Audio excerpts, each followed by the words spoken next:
আজ সরিষা বাটা দিয়ে করব ডাঁটা পাতুরি। ডাঁটা পাতুরি কে কে পছন্দ করো চলে আসো আমার বাড়ি। খাওয়াতে না পারলেও ছবি আর ভিডিও দেখাতে পারবো। ভিডিও দেখে বলবে তেল ঝাল নুন সব ঠিক আছে কিনা। আসসালামু আলাইকুম এভরিওয়ান। লিপি ভুবন থেকে জানাই সবাইকে স্বাগতম। প্রথমে আমি এই আমার ছোট্ট গার্ডেন থেকে ডাঁটাগুলো তুলে নেব। একটা টব থেকেই ডাঁটাগুলো তুলে নিলাম, কারণ বাকি আর লাগবে না। একটা টবে যে কটা ডাঁটা ছিল মাশাআল্লাহ আমার এতেই হয়ে যাবে। ডাঁটাগুলো একদম কচি নরম তুলতুলা। তো শাকগুলো আলাদা ভাজি করব আর ডাঁটা সরিষা দিয়ে পাতুরি করব। তো এখানে আমি ডাঁটার সাথে কাঁঠালের বিচিও নিয়েছি। ডাঁটা, কাঁঠালের বিচি, আলু একসাথে কেটে নিয়েছি। আর এখানে মশলাটাও আমি রেডি করে রেখেছি। এখানে মশলার সাথে আমি দিয়েছি সামান্য একটু হলুদের গুঁড়ো, সামান্য একটু মরিচের গুঁড়ো, একটু জিরার গুঁড়ো, লবণ স্বাদ মতো, আর দিয়েছি সরিষা বাটা। সরিষার সাথে কিছুটা পোস্তদানাও দিয়েছি। আমি সরিষা, পোস্তদানা একসাথে একটু ভিজিয়ে রেখে কয়েকটা কাঁচামরিচ দিয়ে ব্লেন্ডারে ব্লেন্ড করে আইস কিউবে করে রেখে দিই ফ্রিজে, ডিপ ফ্রিজে। তো এখান থেকে আমি একটা আইস কিউব বের করে দিয়েছি এখানে। আমার কোটা বাটা রেডি। এখন আমি চলে যাব রান্নায়। চুলায় কড়াই বসিয়ে দিলাম, দিয়ে দিলাম একটু সরিষার তেল, আর দিয়ে দিলাম একটা তেজপাতা 2 টুকরো করে, দিয়ে দিলাম কয়েকটা জিরা, কয়েকটা কালো জিরা আর কয়েকটা কালো সরিষা দিয়ে পেঁয়াজ দিয়ে একটু হালকা লাল লাল করে ভেজে মশলাটা দিয়ে দেবো। মশলাটা কষিয়ে নেব।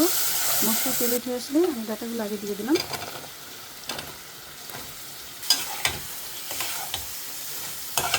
প্রথমে ডাঁটাগুলো নেড়ে চেড়ে একটু হালকা কষিয়ে নেব।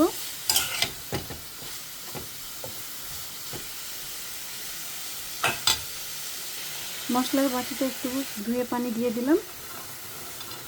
তারপরে দিয়ে দিলাম কাঁঠালের বিচি।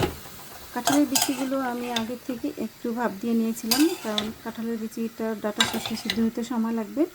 আর কাঁঠালের বিচিটা একটা কষ থাকে, সেই জন্য একটু আগে হালকা ভাপ দিয়ে নিয়েছি। আর ডাঁটাটা যেহেতু অনেক নরম, আর হতে সময় লাগবে না। এইভাবে করে আমি ডাঁটা, কাঁঠালের বিচি একসাথে ভালোভাবে কষিয়ে নেব।